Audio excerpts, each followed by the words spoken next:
Hi there, welcome to your lesson on the definition of a derivative. Here we have a function, here we have the derivative of that function, and here we have the second derivative. So what does derive mean? The word derive means to obtain something from a specified source. So here milk is derived from a cow, and then cheese is derived from milk. Alright, let's get into derivatives. We cannot talk about derivatives until we talk about gradients. So let's say we have this line here, and this represents the revenue of some company, the money they're making, based on the earbuds that they produce. So let's find the revenue using these 2 points. And we want to see how much the revenue is changing as you produce more earbuds.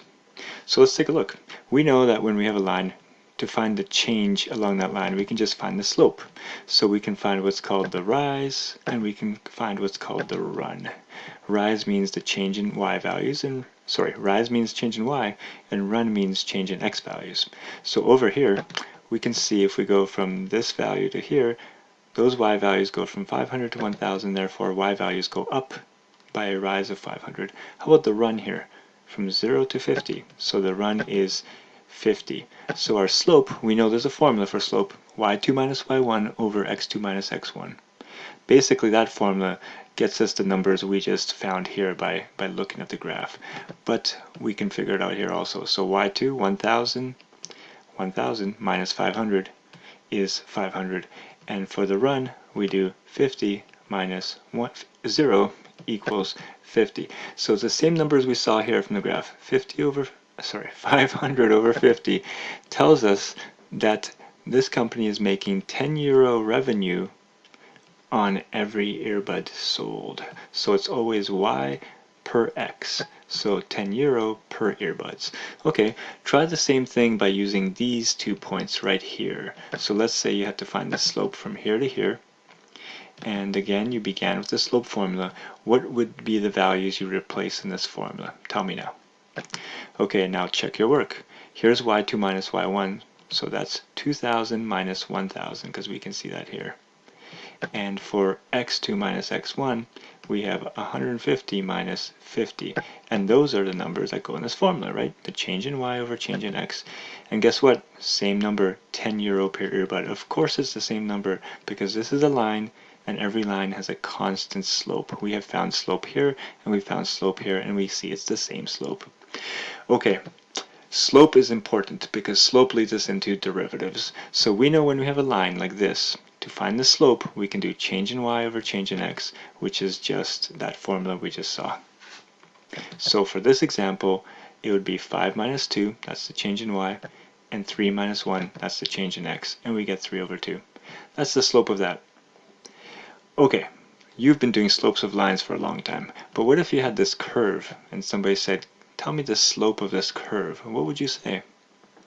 Well, I hope you would say something like, I don't know, the slope seems to be changing. Like over here it's very steep, big slope. Over here less. Over here it's a negative slope. So the slope is changing everywhere you go. Something like this. So check it out. Here, this line could represent the slope right there. And then you go a little further along the curve. That could be the slope right there. And then you go a little further and you're down here now. That could be the slope there. And then you're over here. That could be the slope there.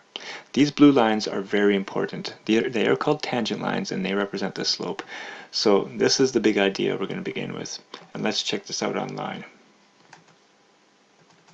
So here I have that curve, and I see this blue line. Again, it's called a tangent line. That tangent line represents the slope at this point. So watch what happens as I move that point along the curve. Look what happens to the slope line, this tangent line.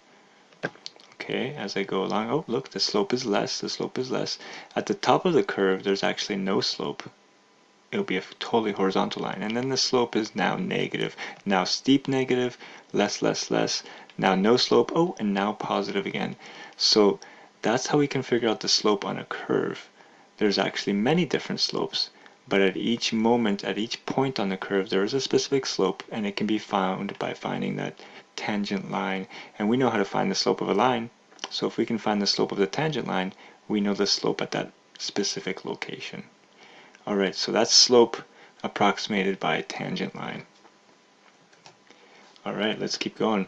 So again, we've talked about tangent line like this. There's also secant lines that hit a curve at 2 points. And now let's talk about how secant and tangent lines help us figure out the slope. So here, in this diagram, we have a blue curve. Let's say we want to find the slope of that curve at this orange point. So that slope is represented by this orange dotted line. See, that's the slope at that point. Now the red line is a secant line, so let's wait till it goes out again. So here's a secant line, we can find the slope of that, and as that point comes closer to that point, let's watch it again, as the red point approaches the orange point, the secant slope becomes the tangent slope. So what we can say, to find the tangent slope, we can move that secant line closer to the tangent line, okay, by moving this point closer. And we call that taking the secant line to its limit.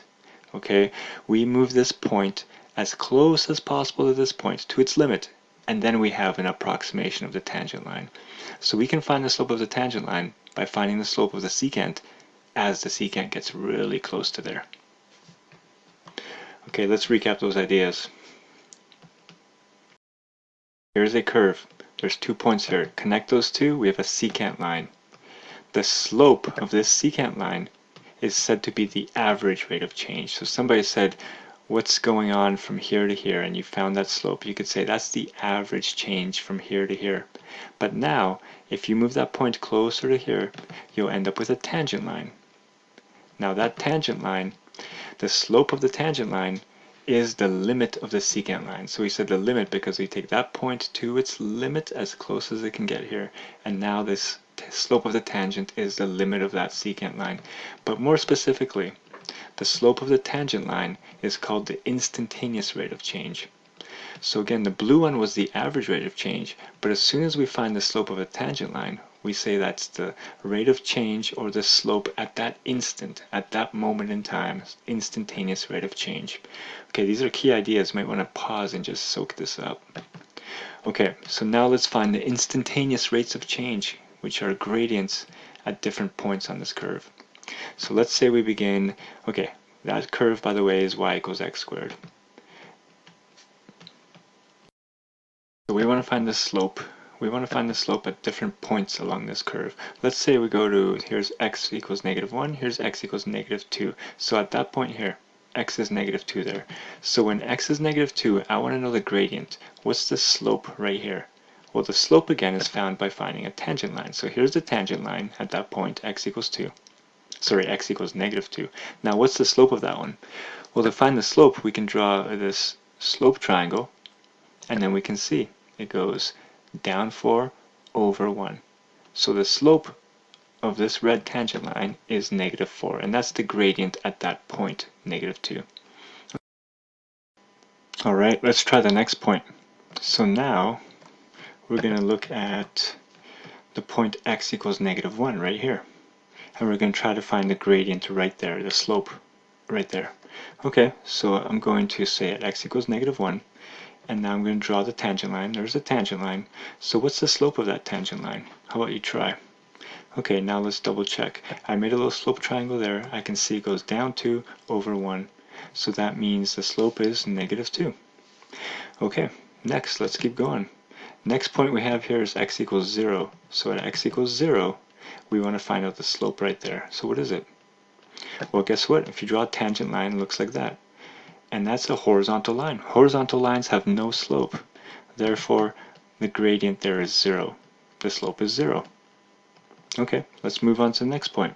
Next point is x equals 1, and we can see x equals 1 here. So the tangent line there would be like this, right? There's the tangent line.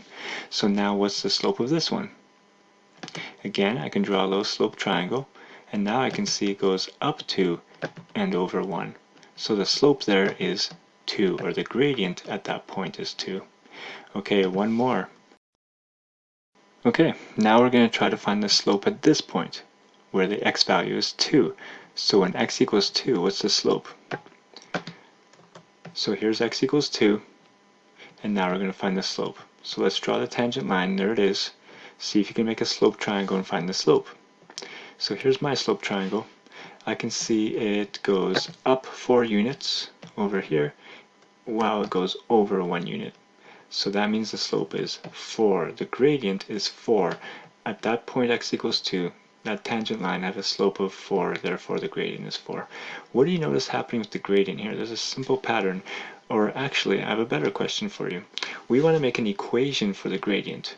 Okay, we have an equation for the original parabola, but what's the equation for the gradient? So what is the relationship between x and the gradient you see? Look at this value and this one. Look at this one and this one. So gradient equals blank x. What number goes there?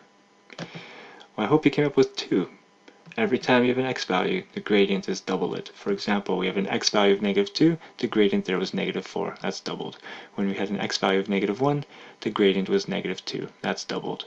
And so on and so on, it's always doubled. So the gradient function for this one is actually 2x. Now I'm going to point something important out. This is what this video is all about. The gradient function, the one we have just created, is called the derivative. This is the heart of calculus. So this is called the derivative. We have found the derivative of this function, and it is this.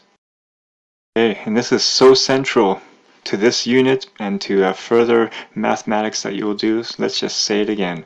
The gradient function is called the derivative. This function we have created is called the derivative. This is called the gradient function.